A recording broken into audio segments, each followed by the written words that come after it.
Korupsi bukan hanya masalah yang ada di Indonesia, tetapi merupakan masalah global yang terjadi di hampir seluruh negara. Bahkan menurut data internasional, nilai kerugian akibat korupsi mencapai triliunan dolar setiap tahunnya. Hal ini menunjukkan bahwa korupsi memiliki dampak yang sangat besar terhadap kehidupan masyarakat. Oleh karena itu, dalam video ini saya akan membahas mengapa korupsi perlu ditangani secara internasional, bagaimana bentuk kerjasamanya, serta siapa saja yang terlibat dalam upaya pemberantasannya.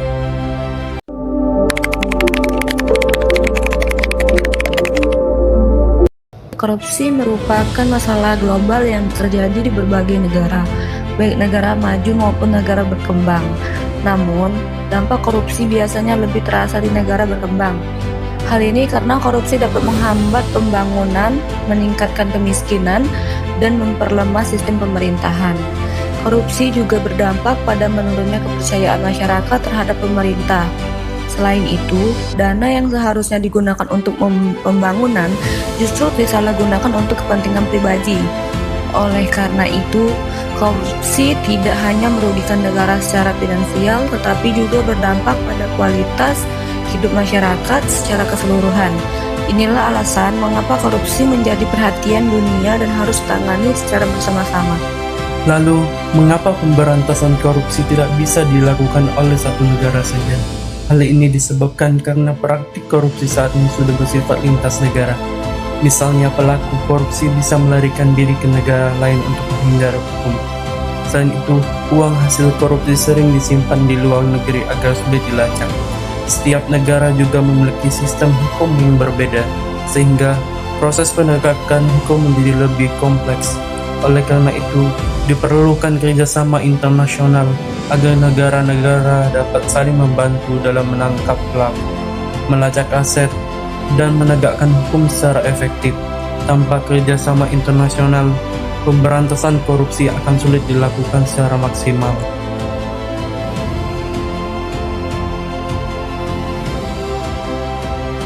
Dalam pemberantasan korupsi, terdapat dua bentuk kerjasama internasional yang utama. Pertama adalah International Legal Assistance atau bantuan hukum internasional.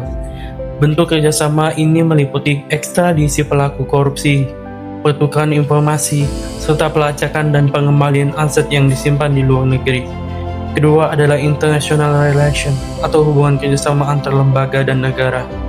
Dalam hal ini, lembaga seperti KPK bekerjasama dengan lembaga anti korupsi dari negara lain untuk memperkuat penanganan kasus korupsi. Kedua bentuk kerjasama ini sangat penting untuk menghadapi kejahatan korupsi yang semakin kompleks dan terorganisir secara internasional. Selain kerjasama antar negara, terdapat juga berbagai organisasi internasional yang berperan dalam pemberantasan korupsi. Salah satunya adalah Transparency International yang mengeluarkan indeks persepsi korupsi setiap tahunnya. Kemudian ada OECD yang berperan dalam mencegah praktik suap dalam bisnis internasional. Di tingkat regional, terdapat CIEPEX yang merupakan organisasi di kawasan Asia Tenggara yang fokus pada upaya anti korupsi.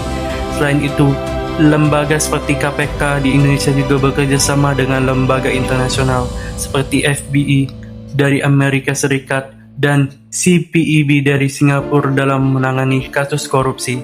Hal ini menunjukkan bahwa pemberantasan korupsi membutuhkan kerjasama. Dari pembahasan yang telah disampaikan, dapat disimpulkan bahwa korupsi merupakan masalah global yang tidak dapat ditangani oleh satu negara saja. Diperlukan kerjasama internasional, baik melalui bantuan hukum, hubungan antar lembaga, maupun peran organisasi global. Dengan adanya kerjasama tersebut, diharapkan pemberantasan korupsi dapat dilakukan secara lebih efektif dan menyeluruh. Sebagai mahasiswa, kita juga memiliki peran penting dalam mencegah korupsi, dimulai dari hal-hal kecil seperti bersikap jujur dan menjaga integritas. Terima kasih.